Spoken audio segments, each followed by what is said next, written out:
La fille du président vient de licencier un employé qui était en retard au travail. Elle ne s'attendait pas à ce que cela provoque un effondrement du circuit global, obligeant l'entreprise à suspendre toutes ses activités commerciales. Cette situation a rapidement attiré l'attention du président. Il a dit à sa fille de se dépêcher de trouver l'homme pour régler le problème. Mais quand elle a entendu le nom de l'homme, elle a été instantanément choquée, car elle l'avait déjà viré. Il s'avère qu'il y a tout juste une semaine, sur le chemin d'une réunion, l'homme a réparé de manière désinvolte un dysfonctionnement de circuit dans l'entreprise, ce qui l'a mis en retard. Il est tombé par hasard sur la femme qui venait de prendre les rênes de l'entreprise. Voyant que l'homme était en retard et ne s'excusait pas, elle est devenue instantanément furieuse, et a dit sans détour que l'entreprise n'avait pas besoin d'ordures comme lui, sans attendre qu'il s'explique. Elle l'a viré sur le champ. En entendant cela, l'homme l'a prévenu à contre-cœur de ne pas le regretter. Puis il est allé faire ses valises et se préparer à partir.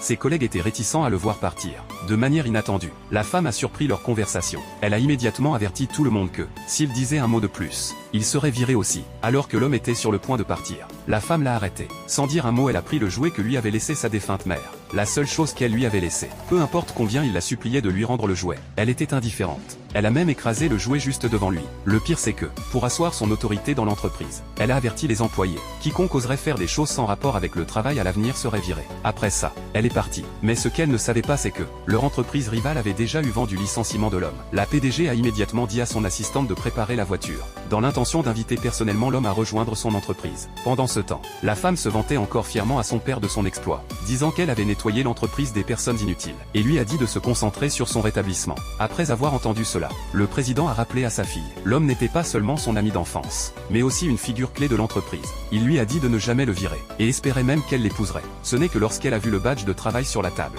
qu'elle a réalisé qu'elle avait fait une énorme erreur. Elle a immédiatement raccroché et s'est préparée à le retrouver. Mais juste au moment où elle franchissait la porte, elle est tombée sur un jeune homme riche. Voyant à quel point il était beau, elle ne s'est pas fâchée. Mais quand elle a vu le badge de travail du riche, elle a supposé qu'il était celui dont son père parlait. Avant que la femme ne puisse dire quoi que ce soit, l'entreprise a soudainement perdu de la puissance. Essayant de se pavaner devant la femme, le riche s'est porté volontaire pour restaurer le système électrique. À ce stade, la femme était convaincue que l'homme devant elle devait être son amour d'enfance. Mais ce qu'elle ne savait pas c'est que, tout cela faisait partie du plan du riche. Il avait écouté sa conversation avec son père derrière la porte. Et pour obtenir la fortune du président, il a utilisé quelques astuces pour la tromper. Il ne s'attendait pas à ce qu'elle soit si facile à duper. Alors que les deux étaient sur le point d'aller à un rendez-vous, ils ont vu par hasard l'homme qu'elle venait de virer en bas. La femme a demandé avec colère pourquoi il n'était pas encore parti. Elle ne savait pas que l'homme venait de recevoir un appel du président lui demandant de rencontrer sa fille. Et donc tous deux ignorant la situation, ils se sont à nouveau mal compris. Voyant que l'homme refusait de partir, la femme a entièrement blâmé la panne de courant sur lui. Elle croyait qu'il était en colère d'avoir été viré et cherchait délibérément à se venger. Peu importe comment l'homme expliquait, ils insistaient tous les deux sur le fait qu'il était le responsable. Voyant cela, l'homme ne voulait pas discuter davantage, et s'est retourné pour partir. Mais il a été bloqué par la sécurité appelée par le riche, qui a même menacé de le blacklister de toute l'industrie, pour qu'aucune entreprise ne l'embauche plus jamais. Avant que le riche ne puisse finir de parler, il a été interrompu par la PDG qui arrivait, qui a dit qu'une si grande entreprise qui s'en prenait à un ancien employé était une blague pour toute l'industrie. Mais la femme croyait obstinément qu'après avoir été viré, l'homme avait saboté les circuits de l'entreprise exprès. Elle pensait qu'elle était déjà plus que juste. Après avoir entendu cela, la PDG a finalement réalisé. Le président n'avait jamais révélé à la femme la véritable identité de l'homme. Voyant l'homme traité avec un tel mépris, la PDG a annoncé publiquement. Elle était prête à lui offrir 20% des parts, et un salaire de 5 millions d'euros pour qu'il rejoigne son entreprise. Voyant que l'homme ne réagissait pas, la PDG a même proposé de l'épouser. À ce moment-là, la femme ne pouvait plus rester assise tranquillement. Elle a dit que la PDG abandonnait tout pour quelqu'un d'inutile, et que ça n'en valait pas la peine. Mais la PDG savait qu'elle avait trouvé un trésor, et a ignoré ses préparatifs pour partir avec l'homme.